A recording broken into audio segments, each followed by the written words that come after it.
नमस्कार, आदाब। मैं अशर यासिर, स्वागत है आपका सियासत टीवी के हिंदी समाचार में। सबसे पहले देखते हैं हेडलाइंस। महाराष्ट्र चुनाव के लिए कांग्रेस की दूसरी लिस्ट जारी, 23 और सीटों पर नाम किए फाइनल। सीएम योगी के बटोगे तो कटोगे वाले पोस्टर पर संजय राउत का बड़ा तंज। किसानों का टूटा सब्र, पंजाब में हाईवे जाम, फगवाड़ा में अमृतसर दिल्ली एनएच पर धरना। असम के मुख्यमंत्री हेमंत बिस्वा शर्मा के बयान पर कांग्रेस नेता का पलटवार, बीजेपी को लेकर कई बड़ी बात। सपा के स्टार प्रचारकों की लिस्ट में आजम खान का नाम, क्या जेल से बाहर आकर करेंगे प्रचार। बिहार के किशनगंज में केंद्रीय मंत्री गिरिराज सिंह के खिलाफ कोर्ट में परिवाद दायर, क्या है मामला। हमले के बाद ईरान का बड़ा बयान, कहा इजराइल बदले की कार्रवाई के लिए रहे तैयार। विस्तार से महाराष्ट्र विधानसभा चुनाव के लिए कांग्रेस ने उम्मीदवारों की दूसरी लिस्ट जारी की, जिसमें 23 उम्मीदवारों को टिकट दिया गया है। पहली लिस्ट में 48 और दूसरी लिस्ट में 23 उम्मीदवारों के साथ कांग्रेस ने कुल 71 नामों का ऐलान कर दिया है। वहीं शिवसेना यूबीटी के सांसद संजय राउत ने कहा है कि महाराष्ट्र में 3 राजनीतिक दल मजबूत हैं, कांग्रेस, एनसीपी, एसपी और शिवसेना यूबीटी। उन्होंने कहा है कि मेरा मानना है कि इन तीनों दलों के बीच सीटों का वितरण निष्पक्ष है और बराबरी पर हुआ है। हरियाणा में कांग्रेस सभी सीटों पर चुनाव लड़ी, फिर भी वहां उनकी सरकार नहीं बन सकी, इसलिए सबका साथ सबका विकास के नारे की बहुत जरूरत है। बैठक में राहुल गांधी ने नाराजगी व्यक्त की है सीटों के बंटवारे को लेकर। कांग्रेस को बहुत ज्यादा गेन नहीं हुआ इस जो है बैठक में, इसको लेकर क्या अंदर जो लोग बैठते हैं बाहर आकर इस प्रकार की बातें बोलते होंगे, मुझे मालूम नहीं। महाराष्ट्र में 3 पार्टियां प्रमुख है और मजबूत है, कांग्रेस, पवार साहब की एनसीपी और उद्धव जी के नेतृत्व वाली शिवसेना। मुझे लगता है तीनों को लगभग समान सीटों का बंटवारा हुआ है और ठीक है। और राहुल गांधी जी बहुत ही संयमी नेता है, उनको महाराष्ट्र की राजनीति के बारे में पूरी जानकारी है, कौन कितने पानी में है ये भी मालूम है। हरियाणा में तो पूरी सीटें कांग्रेस ने लड़ी थी, हरियाणा में पूरी सीटें कांग्रेस ने लड़ी थी ना, सरकार नहीं आ पाई। तो सबको साथ लेकर चलना चाहिए, सबका साथ सबका विकास, ये नारे की अगर किसको जरूरत है तो महाविकास आघाड़ी को है। सर, राशि दलवी ने एक बयान दिया है। महाराष्ट्र विधानसभा चुनाव पर भाजपा के राष्ट्रीय महासचिव तरुण चुग ने कहा है कि कांग्रेस नेतृत्व का गठबंधन एक भानुमति का कुनबा है, जहां भ्रष्टाचारियों, परिवारवादियों ने मिलकर झूठ पर गठबंधन किया है। ये भानुमति का कुनबा बिखर रहा है, लगातार टूट रहा है। कांग्रेस को उनके पार्टी के लोग और वोटर भी गंभीरता से नहीं लेते। परिवारवादी तुष्टीकरण करने वाले लोगों को जनता गुस्से से देखती है। नजर आ रहे हैं, इसको कैसे देखते हैं? कांग्रेस नेतृत्व का गठबंधन एक भानुमति का कुनबा है, जहां भ्रष्टाचारियों ने मिलकर, परिवारवादियों ने मिलकर झूठ के नैरेटिव पर गठबंधन किया है। ये भानुमति का कुनबा बिखर रहा है, लगातार टूट रहा है। हालात ये है कि कांग्रेस को उनकी पार्टी के लोग भी सीरियसली नहीं लेते, वोटर भी सीरियसली नहीं लेते। और आज स्थिति ये बनी है कि गठबंधन के नेता भी मान रहे कि विवेकहीन कांग्रेस नेतृत्व एक बहुत बड़ी लायबिलिटी है, और ये परिवारवादी तुष्टीकरण करने वाले लोगों को अब जनता घृणा से देखती है।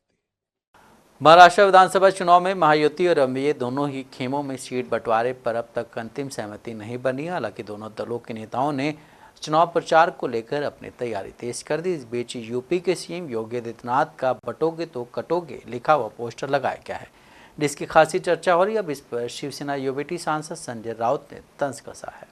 योगी आदित्यनाथ की महाराष्ट्र में कैंपेनिंग करने को लेकर शिंदे गुट की तरफ से और बीजेपी की तरफ से दोनों से डिमांड आ रही है। देखिए योगी आदित्यनाथ जी हमारे अच्छे मित्र रहे हमेशा, हम उनका आदर करते हैं, बाबा जी का, वो हमारे बाबा जी है। हम उनको हमेशा हमारा प्यार और उनका प्यार आपस में हम बांट लेते हैं, ये सच है। लेकिन बात रही चुनाव की और राजनीति की, महाराष्ट्र में आकर बाबा जी क्या करेंगे मुझे बताइए आप। बाबा जी तो हर जगह जाते हैं, बाबा जी तो अपने खुद के उत्तर प्रदेश में अपनी पार्टी को नहीं बचा पाए लोकसभा में, अपने खुद के उत्तर प्रदेश में ऐसी सीटें हैं, अयोध्या नहीं बचा पाए, चित्रकूट नहीं बचा पाए। आप देखिए ना, तो बाबा जी महाराष्ट्र में आकर क्या करें। झारखंड के विधानसभा चुनाव के पहले चरण में देश के प्रधानमंत्री नरेंद्र मोदी, भाजपा के राष्ट्रीय अध्यक्ष जेपी नड्डा, रक्षा मंत्री राजनाथ सिंह, गृह मंत्री अमित शाह और केंद्रीय सड़क एवं परिवहन मंत्री नितिन गडकरी सहित कुल 40 नेता बीजेपी के स्टार प्रचारक होंगे। पार्टी के राष्ट्रीय महासचिव और मुख्यालय प्रभारी अरुण सिंह की ओर से इस संबंध में भारत के निर्वाचन आयोग को सूचित कर दिया गया है। झारखंड में कुल 81 विधानसभा सीटों के लिए हो रहे चुनाव के पहले फेज में 43 सीटों पर 13 नवंबर को वोट डाले जाएंगे।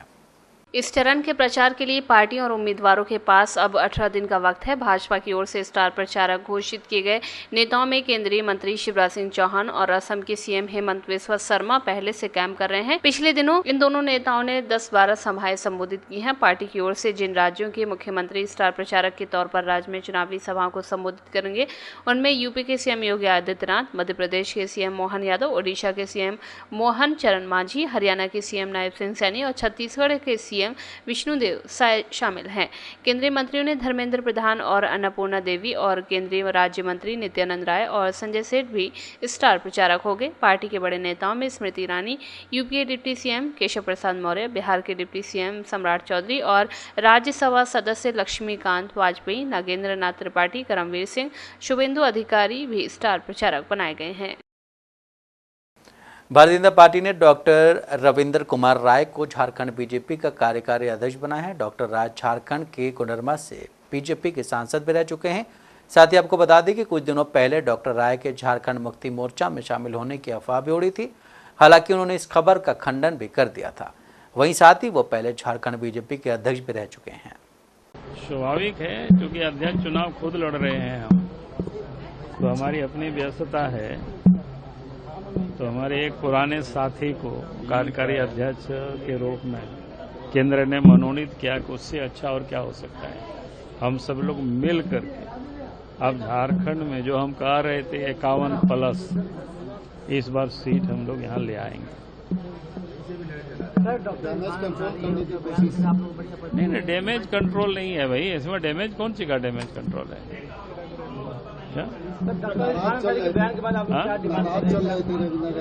नहीं, ऐसा नहीं, नाराज नहीं, ऐसा नहीं। पंजाब सरकार के खिलाफ भड़के किसान आज भी सड़कों पर उतर आए हैं। पंजाब में किसानों ने धान खरीद सहित विभिन्न मांगों को लेकर राज्य सरकार के खिलाफ एक दिवसीय ताज़ा विरोध प्रदर्शन किया। संयुक्त किसान मोर्चा के आह्वान पर किसानों ने बड़ी संख्या में इकट्ठा होकर मंडियों के नजदीक प्रमुख मार्गों को जाम करके धरना प्रदर्शन किया। इससे पहले शुक्रवार को भी प्रदेश भर में किसानों ने कई हाईवे जाम कर दिए थे। टाइम के लिए उसको ब्लॉकेट कर देंगे। दूसरा मोगा में है डगरू में मोगा में हम लोग कार्यक्रम करेंगे। इस तरह से जो मेन हाईवे है इधर फगवाड़ा में, जो दिल्ली का मेन हाईवे है, वहां पर हम यहां से जाएंगे, वहां भी 1 बजे होगा। और इसके साथ सठियाली पुल है जो गुरदासपुर और टांडा मेन हाईवे के ऊपर है। ये 4 जगहों के ऊपर आज हमारा कार्यक्रम होगा। इसमें जो मुख्यतः हमारी मांग है, जो आज पंजाब में लगभग 26 अक्टूबर हो गया, 1 अक्टूबर से धान की खरीद शुरू होती है, लेकिन जो मिलर्स हैं, जो भी सेलर माल एसोसिएशन है, उनकी केंद्र के साथ जो उनकी डिमांड्स है वो पूरी नहीं हो पा रही है। उनका कहना है कि 126 के नाम पर जो पंजाब में हाइब्रिड धान लगा है, अगर वो सेलर में जाकर उसका चावल निकालते हैं, सेंट्रल गवर्नमेंट की पॉलिसी के अनुसार 67 किलो चाहिए पर क्विंटल, लेकिन उनका कहना है कि ये 62, 63, 64 किलो ही चावल निकलता है। और उनका जो है वो टोटा। दिल्ली में आम आदमी पार्टी के नेता सौरभ भारद्वाज ने दिल्ली के पूर्व मुख्यमंत्री अरविंद केजरीवाल की रैली पर हुए हमले के लिए बीजेपी को जिम्मेदार ठहराते हुए कहा है कि अरविंद केजरीवाल की सुरक्षा की जिम्मेदारी दिल्ली पुलिस की थी। वीडियो में देखा गया है कि जिन्होंने अरविंद केजरीवाल की पदयात्रा पर हमला किया वो भारतीय जनता पार्टी के युवा मोर्चा के पदाधिकारी रहे और दिल्ली पुलिस के अधिकारी उनसे हंस कर बात कर रहे थे। दिल्ली पुलिस ने ना उनको गिरफ्तार किया और ना ही उन पर कोई मुकदमा दर्ज किया। दिल्ली पुलिस जिसकी जिम्मेदारी थी अरविंद केजरीवाल की सुरक्षा करना, जिसकी जिम्मेदारी है दिल्ली के हर नागरिक को सुरक्षा देना, वीडियो में साफ देखा गया कि दिल्ली पुलिस के ऑफिसर्स उन लोगों से जिन्होंने अरविंद केजरीवाल की पदयात्रा पे हमला किया, वीडियो में हमला किया, वो भारतीय जनता पार्टी युवा मोर्चा के पदाधिकारी हैं। उन लोगों से हंस के बात दिल्ली पुलिस के अधिकारी कर रहे थे और दिल्ली पुलिस ने ना उनको गिरफ्तार किया, ना उनके ऊपर मुकदमा दर्ज किया। अपने सामने पहले हमला करवाया और फिर हमलावरों को छोड़ दिया। इससे साफ पता चलता है कि पूरी की पूरी भारतीय जनता पार्टी और इनकी केंद्र सरकार ऊपर से नीचे तक इस चीज में इनके साथ है कि अरविंद केजरीवाल की पदयात्रा पे हमला हो, कल को उनके साथ कोई अनहोनी होती है उसके लिए सीधे तौर पे भारतीय जनता पार्टी जिम्मेदार है और पूरे देश ने जो है उन वीडियोस के माध्यम से देख लिया है। वो तो भारतीय जनता पार्टी के युवा मोर्चा के ऑफिस बेयरर्स हैं। एक आदमी उनका जनरल सेक्रेटरी है, दूसरा आदमी उनका उपाध्यक्ष है। वो जनरल पब्लिक कहां से आ गई? अब भारतीय जनता पार्टी के साथ लोग नहीं हैं और इसलिए भारतीय जनता पार्टी लोगों को नहीं भड़का पा रही, अपने ही। दिल्ली में पिछले 4 दिनों से AQI बेहद खराब रहने के बाद शुक्रवार को मामूली सुधार के साथ खराब श्रेणी में पहुंच गया। तेज हवा की गति की वजह से 25 अक्टूबर को AQI 270 पहुंच गया। विशेषज्ञों ने आग्रह किया है कि ये राहत अकल्पित हो सकती है। बदलते मौसम की स्थिति की वजह से 3 दिनों में प्रदूषण के स्तर में और ज़्यादा खराबी होने की उम्मीद है। कैसे कम हो, इस रिगार्डिंग मीटिंग हुई, क्या कुछ एजेंडा था मीटिंग का? देखिए, आज केंद्र सरकार के माननीय मंत्रियों और राज्य सरकारों के राज्य मंत्रियों के साथ संयुक्त बैठक हुई। कैसे पराली का जो पोल्यूशन है उसे और कम किया जाए। आज की बैठक में माननीय कृषि मंत्री शिवराज सिंह चौहान जी, माननीय केंद्रीय पर्यावरण मंत्री भूपेंद्र यादव जी और पंजाब, हरियाणा, उत्तर प्रदेश के राज्यों के कृषि मंत्री शामिल हुए थे। दिल्ली के लोगों की तरफ से मैंने 2-3 महत्वपूर्ण बातें आज की बैठक के समक्ष रखी हैं। पहला तो ये कि जो पराली जलने की घटनाएं हैं, आगामी दिनों में और उसे मॉनिटर करने की जरूरत है। दूसरा, जो पटाखे दिवाली पे जलते हैं, धूमधाम से लोग दिवाली मनाएं, लेकिन चूंकि अब पटाखे लोगों की जिंदगी के लिए खतरा बन रहे हैं, तो पटाखों का जो पोल्यूशन है उसको नियंत्रित करने के लिए दिल्ली सरकार के साथ साथ NCR की सभी सरकारें इस पर सक्रिय पहल करें। और तीसरा, इमरजेंसी सिचुएशन अगर बनती है तो आर्टिफिशियल रेन के लिए तैयारी किया जाए। ये तीनों महत्वपूर्ण बिंदु दिल्ली की तरफ से हमने सभी मंत्रियों के समक्ष रखी है और हमें भरोसा है कि सभी लोग इस पर सक्रियता के साथ सकारात्मक तरीके से काम करेंगे। यूपी कांग्रेस अध्यक्ष अजय राय ने असम के मुख्यमंत्री हेमंत बिस्वा शर्मा के बयान पर पलटवार किया है। उन्होंने कहा है कि हेमंत बिस्वा शर्मा जब इतने दिनों तक कांग्रेस में थे तब उन्होंने ये मुद्दा क्यों नहीं उठाया। ये सब भाजपा में ही होता है, जो कुछ भाजपा में हो रहा है वही बातें वो कह रहे हैं। मुझे लगता है कि आज जहां भी भाजपा के लोग बैठे हैं, मुख्यमंत्री से लेकर नीचे तक, ये सब कॉरपोरेट बिजनेस का काम करते हैं। तो मैं इतना ही कह सकता हूं कि हेमंत शर्मा बिस्वा जैसा व्यक्ति फिर कांग्रेस में इतने दिन थे, कांग्रेस में फिर पहले क्यों नहीं उठाया अपने बात। ये सब लोग केवल और केवल ये भाजपा में होता है, जो भाजपा में हो रहा है वही बात ये बोल रहे हैं। मैं समझता हूं कि पूरी तरीके से भाजपा के लोग आज जो भी उसमें बैठे हैं, चाहे मुख्यमंत्री से लेकर नीचे तक, सब टोटल वहां कॉर्पोरेट काम हो रहा है, व्यापार का काम हो रहा है, गिव एंड टेक पे भाजपा की राजनीति हो रही है। उसी के तहत हेमंत बिस्वा भी सारा काम, सारा खेल कर रहे हैं। जो भ्रष्टाचार में खुद लिप्त है, बुरी तरीके से फंसा हुआ है। कांग्रेस नेता राशिद अल्वी ने कहा कि किसानों से बात करनी चाहिए और उनकी मांगों को पूरा करना चाहिए।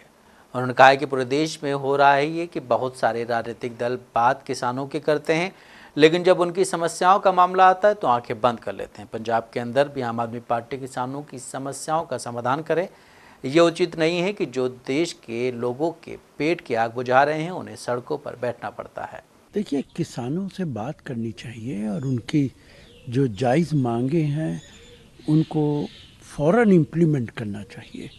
पूरे देश में हो ये रहा है कि बहुत सारे राजनीतिक दल बात किसानों की करते हैं, लेकिन जब उनकी समस्याओं का मामला आता है तो आंखें बंद कर लेते हैं। पंजाब के अंदर भी आम पार्टी को चाहिए कि किसानों की समस्याओं का समाधान करे, और ये उचित नहीं है, ये अच्छा नहीं लगता है कि जो देश के लोगों के पेट की आग बुझा रहे हैं उन्हें सड़कों पर बैठना पड़े, उन्हें एजिटेशन करना पड़े, उन्हें प्रोटेस्ट करना पड़े। उससे पहले ही उनकी समस्याओं का समाधान हो जाना चाहिए। चुनाव में लगाते हैं।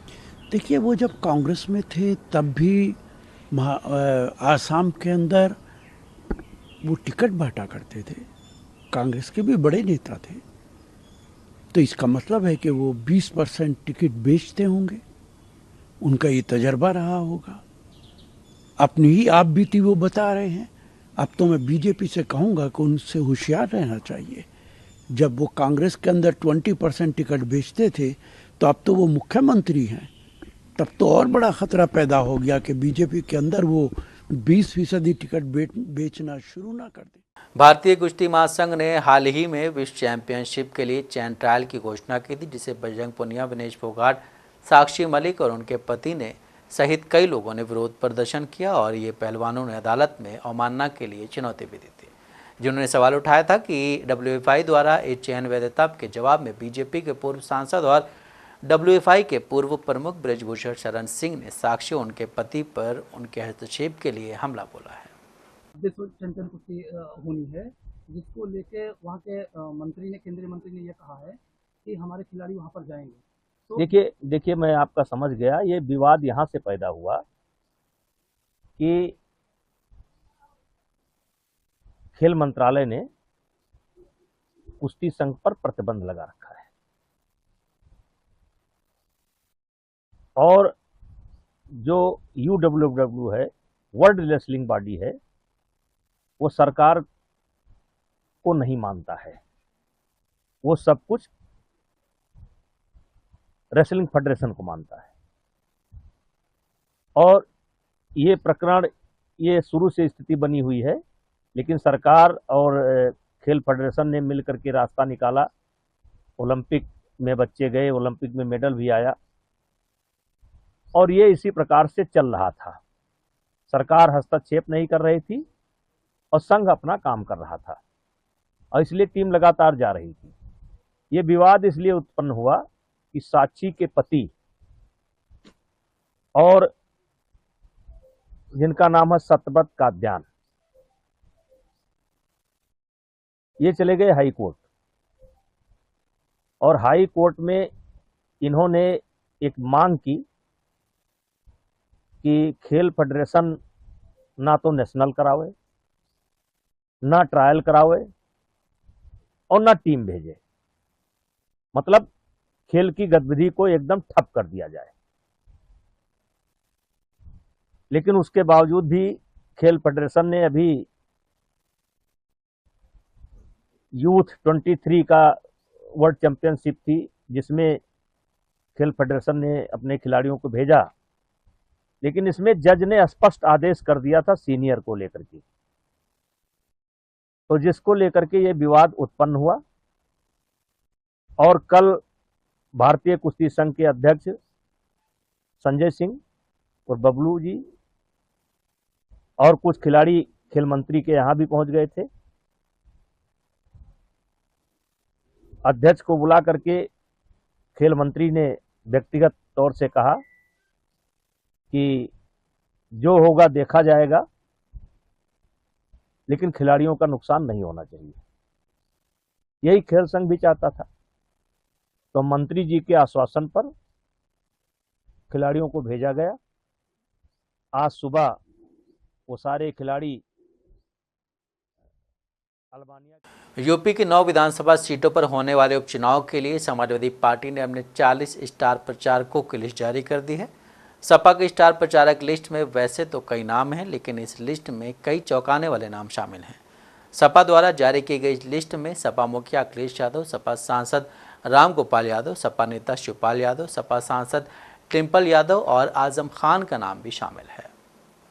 सपा द्वारा जारी की गई 40 स्टार प्रचारकों की लिस्ट में सबसे पहला सपा मुखिया अखिलेश यादव का नाम है। हालांकि इस लिस्ट में जेल में बंद आजम खान का नाम भी सभी को चौंका रहा है, क्योंकि अब देखना यह है कि आजम खान जेल में बंद और वो किस प्रकार से समाजवादी पार्टी के लिए प्रचार में हिस्सा ले पाएंगे। सपा के स्टार प्रचारकों की लिस्ट में अखिलेश यादव, रामगोपाल यादव, पूर्व मंत्री मोहम्मद आजम खान, सपा सांसद डिम्पल यादव, सपा सांसद जया बच्चन, शिवपाल सिंह यादव, रामजी लाल सुमन, श्यामलाल जी, बाबू सिंह कुशवाहा, लालजी वर्मा, हरेंद्र मलिक, अवधेश प्रसाद, नरेश उत्तम पटेल, इंद्रजीत सरोज, माता प्रसाद पांडे, विशंभर प्रसाद निषाद, राम अचर राजभर, ओम प्रकाश सिंह, कमाल अख्तर, शाहिद मंजूर, राम गोविंद चौधरी, लाल बिहारी यादव, जावेद अली खान, राजा रामपाल, महबूब अली, रहमान वर्ग, देवेश शाक्य, रामाश्रय विश्वकर्मा, रमेश प्रजापति, किरणपाल कश्यप, राम अवतार सैनी, रेखा वर्मा, त्रिभुवन दत्त, अतुल प्रधान, मिठाईवाल भारती, आविद रजा, संजय कविता, राजपाल कश्यप, मोहम्मद शकील अहमद, जुगल किशोर वाल्मीकि का नाम शामिल है। बिहार के किशनगंज में हिंदू स्वाभिमान यात्रा के दौरान दिए गए भाषण को लेकर केंद्रीय मंत्री गिरिराज सिंह के खिलाफ परिवाद दायर करवाया गया है। एमआईएम के दर्जनों कार्यकर्ताओं ने किशनगंज व्यवहार न्यायालय परिसर में पहुंचकर बीजेपी के केंद्रीय कपड़ा मंत्री गिरिराज सिंह पर परिवाद दायर किया है। ये परिवाद बांग्लादेशी घुसपैठ सहित अन्य मुद्दों को लेकर दिए गए बयानों को लेकर दायर किया गया है। एमआईएम पार्टी से जुड़े इम्तियाज आलम ने न्यायालय में परिवाद दायर किया है। अधिवक्ता सह पार्टी के युवा जिला अध्यक्ष शम्स आगाज ने हिंदू स्वाभिमान यात्रा के दौरान सभा में मौजूद लोगों को भड़काने की नियत से आपराधिक साजिश के तहत उन्होंने बांग्लादेशी घुसपैठ के साथ साथ हमारी धार्मिक भावनाओं को आहत करने के वाला बयान दिए थे। वहीं इस दौरान गुलाम हुसैन ने कहा कि वह हिंदू मुसलमान सभी लोगों से अपील करते हैं कि ऐसे नेताओं के बयान की निंदा करें, अन्यथा यहाँ के वातावरण से ये लोग दूषित कर देंगे। दरअसल बीते दिनों गिरिराज सिंह ने हिंदू स्वाभिमान यात्रा को लेकर किशनगंज पहुंचे थे, जहां उन्होंने सभा को संबोधित करते हुए बांग्लादेशी घुसपैठ सहित अन्य मुद्दों को लेकर विवादित बयान दिया था, जिसे लेकर एमआईएम के नेताओं ने आपत्ति दर्ज की है। बिहार के आरजेडी नेता मृत्युंजय तिवारी ने कहा है कि झारखंड और महाराष्ट्र विधानसभा चुनाव में मुकाबला बिल्कुल साफ है। दोनों राज्यों की जनता इंडिया ब्लॉक के साथ है। गठबंधन में हर पार्टी चाहती है कि उससे ज़्यादा सीटें मिले। पार्टियां चुनाव लड़ना चाहती हैं, लेकिन अंतिम निर्णय हमेशा पार्टी द्वारा स्वीकार किया जाता है। बीजेपी इंडिया ब्लॉक में भेदभाव पैदा करने की बहुत कोशिश कर रही है, लेकिन इंडिया ब्लॉक में सब कुछ ठीक है। देखिए, झारखंड हो या बिहार महाराष्ट्र हो, झारखंड और महाराष्ट्र में जो विधानसभा के चुनाव हो रहे हैं वहां मुकाबला बिल्कुल साफ है। दोनों राज्यों की जनता इंडिया गठबंधन के साथ है। जब हम गठबंधन में रहते हैं तो इस तरह का चुनाव में होता है। दलों के बीच में सब लोग चाहते हैं हमें ज्यादा सीट मिले, हम ज्यादा सीटों पर लड़ें, लेकिन जब अंतिम निर्णय हो जाता है तो फिर जनता भी उस निर्णय के साथ होता है और सभी दलों को मंजूर होता है। तो इसलिए बीजेपी 4 लाख प्रयास कर रही है। हिजबुल्लाह पर हमले का बदला लेने के लिए ईरान ने इजराइल पर बैलिस्टिक मिसाइलें दागी थी। इस घटना के 4 हफ्ते बाद गुस्सा इजराइल ने प्रतिक्रिया के लिए शुक्रवार रात का समय चुना। क्षेत्र में तनाव पहले ही कम नहीं हुआ था और अब एक नया तनाव शुरू हो गया है। अब ईरान का कहना है कि वो आक्रामक कार्रवाई का जवाब देने के लिए तैयार है। ईरानी मीडिया ने सूत्रों के हवाले से बताया है कि ईरान इजराइल की किसी भी आक्रामकता का जवाब देने के लिए तैयार है। इसमें कोई शक नहीं है कि इजराइल को किसी भी कार्रवाई के लिए अनुपातिक प्रतिक्रिया का सामना करना पड़ेगा। वहीं इजरायली सेना ने ईरान को चेतावनी दी है कि उसने तनाव का नया दौर शुरू करने की कोशिश की तो उसको इसकी भारी कीमत चुकानी पड़ेगी। इसके साथ ही ईरान ने इजरायल के हमले में ज्यादातर नुकसान होने से इनकार किया है। एक ईरानी टीवी ने आज सुबह तेहरान के आसपास तेज धमाकों की सूचना दी, हालांकि इसका कारण नहीं बताया। न्यूज एजेंसी ने दावा किया कि तेहरान के आसपास किए गए धमाके या डिफेंस सिस्टम के एक्टिव होने की वजह से सुने गए। सरकारी टीवी ने बताया कि तेहरान के आसपास सुने गए तेज धमाके इजरायल की कार्रवाई के खिलाफ उनकी वायु प्रणाली की सक्रियता की वजह से हुए। इजरायल ने तेहरान के अलावा 3 और जगहों पर हमले किए। तेहरान के अलावा पास के शहर कारज के लोगों ने विस्फोटों की आवाज सुने जाने की सूचना दी। ईरानी अधिकारियों के मुताबिक इमाम खोमैनी अंतर्राष्ट्रीय हवाई अड्डे, मेहराबाद हवाई अड्डे और तेहरान के दक्षिण में एक प्रमुख तेल रिफाइनरी जैसे अहम जगहों पर आवाजाही सामान्य थी। इन जगहों पर हमलों का कोई प्रभाव नहीं हुआ है। ईरान की एक न्यूज एजेंसी के मुताबिक तेहरान के पास कई सैन्य ठिकानों को कथित तौर पर इजरायली सुरक्षा बलों ने निशाना बनाया है। हिंदी समाचार यहीं समाप्त होता है। मुझे दें इजाजत। बाकी खबरों के लिए आप बने रहें सियासत टीवी के साथ।